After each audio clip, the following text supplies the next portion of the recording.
2025-26 সালে আমরা নতুন এক অধ্যায় দেখতে পাচ্ছি।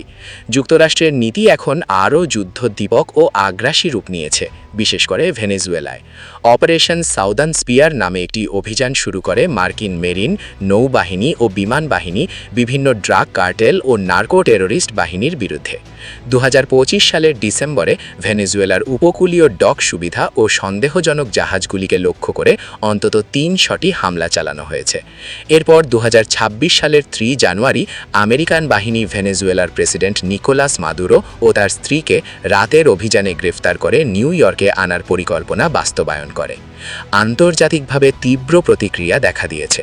কিউবা নিশ্চিত করেছে 32 জন কিউবান সৈন্য ও পুলিশ নিহত হয়েছে, যারা ভেনেজুয়েলায় সাধারণ অবস্থানেই ছিলেন। কিউবার প্রেসিডেন্ট বলেন, এটি অত্যন্ত দুঃখজনক।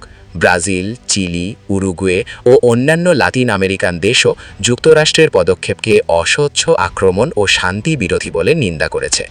বিশ্লেষকরা বলেন, এটি মধ্যপ্রাচ্য ও ইউরোপের পরিস্থিতির সঙ্গে তুলনীয় এক নতুন ইন্টারভেনশনিজম, যেখানে এক রাষ্ট্র অন্য রাষ্ট্রের সার্বভৌমত্বে হস্তক্ষেপ করছে। এছাড়াও ট্রাম্প কলম্বিয়া, মেক্সিকো ও কিউবাকে সতর্ক করেছেন। কলম্বিয়ার প্রেসিডেন্ট গুস্তাভো পেত্রোকে তিনি বলেছেন কোকেন নির্মাতা ও আমেরিকার বিরোধী এবং বলেন কলম্বিয়ায় সামরিক অভিযানও সম্ভব। মেক্সিকোকে তিনি ড্রাগ কার্টেল দ্বারা নিয়ন্ত্রিত উল্লেখ করেছেন এবং বলেন এই পরিস্থিতি মোকাবিলা করতে হবে। কিউবাকেও তিনি পতিত রাষ্ট্র বলে উল্লেখ করেছেন। এই কঠোর ভাষা ও হুমকির কারণে আন্তর্জাতিক মানবাধিকার সংস্থা ও অনেক দেশ যুক্তরাষ্ট্রের নীতি আঞ্চলিক অস্থিতিশীলতা বাড়াচ্ছে বলে মন্তব্য করেছে, যা ইরাক যুদ্ধের সময়ের ভুল নীতির পুনরাবৃত্তি মনে করা হচ্ছে। বিশ্লেষকরা আরও উল্লেখ করেন 1823 সালের মনরো ডক্ট্রিনের আধুনিক সংস্করণ ট্রাম্প প্রশাসন পুনরুজ্জীবিত করেছে, যা ডোল রো ডক্ট্রিন নামে পরিচিত। পশ্চিমা গোলার্ধে ইউএসএ আধিপত্য বজায় রাখতে শক্তি ব্যবহার করবে। শুধু ভেনেজুয়েলা নয়, কলম্বিয়া, কিউবা, মেক্সিকো, এমনকি গ্রিনল্যান্ড ও ইরানের মতো প্রতিদ্বন্দ্বী দেশগুলিকে লক্ষ্য করা হতে পারে।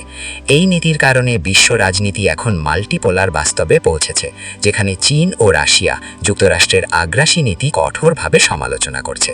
চীন বলছে যুক্তরাষ্ট্রের একপাক্ষিক হস্তক্ষেপ শান্তি ও নিরাপত্তার জন্য হুমকি। রাশিয়াও একইভাবে নিন্দা করেছে।